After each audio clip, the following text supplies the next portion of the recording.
일본이 후쿠시마 원전 오염수를 방류하겠다고 발표해 전 세계가 깜짝 놀라는 일이 있었습니다. 여러분도 보셨죠? 가장 가까운 우리나라와 중국이 제일 먼저 발칵 뒤집혔는데 일본이 여기다 대고 한국, 중국 따위의 의견은 듣고 싶지 않다라고 말하기까지 했죠. 많은 분들이 도대체 일본이 뭘 믿고 이렇게까지 나대나 싶은 생각이 드셨을 겁니다. 오늘 그 이유를 한번 파헤쳐 보고자 합니다.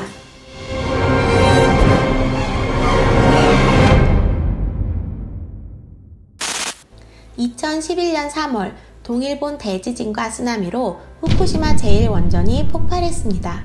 이때부터 현재까지 발생된 방사능 오염수는 현재 126만여 톤, 이미 도쿄돔을 꽉 채우고도 남는 양인데 하루 평균 140톤씩 늘어나고 있다고 하니 일본은 이 오염수를 앞으로 어떻게 처치할지 고민이 커졌습니다. 이미 후쿠시마 방사능 오염수는 저장 용량의 90%에 육박해 있습니다. 더 저장하려면 땅과 장비 등을 준비해야 하는데 막대한 비용이 들 것이 뻔한 상황. 그러던 중 스가 총리는 가장 저렴한 방식으로 처리하기를 결심하게 되죠. 이 방사능 오염수를 2023년부터 30에서 40년에 걸쳐 바다에 방류하겠다고 말입니다. 국제사회의 반대는 불보듯 뻔한 상황에서 일본은 철저한 시나리오가 필요했습니다. 오염수가 아니라 이미 정화를 마친 처리수이고 마셔도 별일 없다는 뇌피셜이 그 첫 번째 시나리오입니다. 오염수를 정화장치로 걸은 뒤 희석해 기준치 이하 농도로 만들어 해양에 방출해 처리한다는 계획이라고 발표했는데 여러분은 믿어지시나요? 수많은 전문가들은 말합니다. 그래도 오염수는 오염수라고 말이죠. 희석하고 정화한다고 해도 방사성 물질은 사라지지 않는다는 건 모두가 아는 상식이기도 합니다. 전문가들은 방류가 시작되면 약 7개월 정도 후 제주도가 영향권에 들고 1년이 지나면 동해와 서해도 오염수의 해류로 뒤덮일 것으로 예상합니다. 바다를 마주하고 있는 우리나라는 즉각 반응했습니다. 언론과 정부는 물론이고 시민사회단체, 주민자치회 등까지도 나서 일본의 오염수 방류를 규탄했죠. 중국은 더 나아가 외교부 공식 성명을 통해 그렇게 안전하면 일본이 다 마셔보고 다시 얘기하거나 태평양이 일본의 하수도냐며 공개적으로 비꼬기도 했습니다. 이런 예상했던 비판에 일본은 철판을 깔기로 합니다. 일본 정부의 한 고위 관계자가 중국이나 한국 따위에게 항의를 듣고 싶지 않다라며 분개했다는 보도가 나오는가 하면 이미 한국이 배출하는 방사선량이 더 많다는 게 드러나면 망신을 당할 것이라고 비아냥거리기도 했습니다. 이렇게 첫 번째 시나리오를 강력하게 밀어붙일 수 있는 데에는 다 이유가 있었습니다. 바로 두 번째 시나리오인 든든한 동맹, 즉 미국의 지지를 미리 얻었던 것이죠. 유일하게 일본이 오염수 방류에 대해 동의를 구한 나라는 미국뿐입니다. 미국은 일본의 발표 직후 곧바로 국제안전표준에 따라 투명하게 결정했다라고 말하는가 하면 일본식대로 오염수를 처리수라고 표현하고 있습니다. 그런데 미국이 일본 편을 들면서도 후쿠시마산 수산물 수입을 금지하고 있다는 거 아시나요? 최근에는 이 조치를 연장하기로 했다네요. 이건 자기 부정인가 자아분열인가.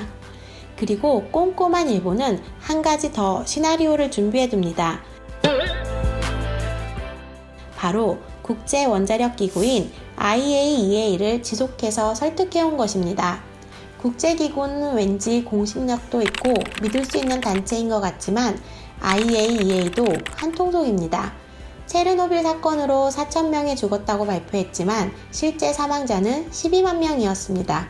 방사선 피해는 감추고 강대국 중심의 원자력 통제에 집중하는 원자력 강대국의 전유물입니다. 그리고 IAEA에서 미국은 예상기업 1위, 일본은 3위에 랭크되어 있습니다. 그래서 그랬는지 일본의 발표 직후 IAEA는 곧바로 환영 성명을 냈고 오염수에 대해서도 국적을 불문한 IAEA 검증단을 보내겠다고 했지만 결국 명분 쌓기, 즉 짜고 치는 고스톱이라는 슬픈 결말에 이르게 됩니다. 이쯤 되면 일본이 폭주하는 게 조금은 이해되시나요? 그런데 일본은 방사능 오염수를 처리하기 위해서라고 치고 미국은 무엇을 얻기 위해 이렇게까지 일본 편을 드는 걸까요? 바로 미국의 제1과제인 중국 견제를 위해서입니다. 중국을 압박하기 위해 일본과의 군사 동맹이 필수적인 거죠. 일본이 미국을 뒷배로 삼는 이유입니다. 한국은 호구짓만 하는 것이죠. 그럼 우리는 이제 어떻게 해야 할까요? 당연히 주권 국가로서 일본에든 미국에든 우리의 할 말은 분명히 하고 필요하다면 국제 공조라도 해서 오염수 방류를 막아야겠죠. 하지만 우리 정부는 아직도 미국 눈치를 보고 있습니다. 미국에 왜 일본 편을 드는지, 왜 우리의 영예와 우리 건강을 위협하는지 따져 묻지 못하고 있습니다. 이제 우리는 선택을 해야 합니다. 전범국가 일본이 또다시 세계적인 환경 재앙을 몰고 오는데 국민의 생명 안전과 해양 생태계를 지키기 위해 주권 국가로서 더 큰 목소리를 낼 것인지 지금처럼 항의하는 신용만으로 그치고 굴복할 것인지를요. 일본과 미국 양쪽에 엄중한 항의와 실질적인 행동이 있어야만 일본을 규탄하는 정부의 목소리가 공허하지 않을 것입니다. 그리고 그 뒷배는 우리 국민이 되어야 할 것입니다. 그래서 우리는 일본의 방사능 오염수 방류 결정 철회하라. 일본 편드는 미국도 공범이다. 라고 함께 외쳐야 합니다. 지금까지 5분 대전통이었습니다. 볼만했다면 구독과 좋아요, 그리고 알림 설정 부탁드리겠습니다.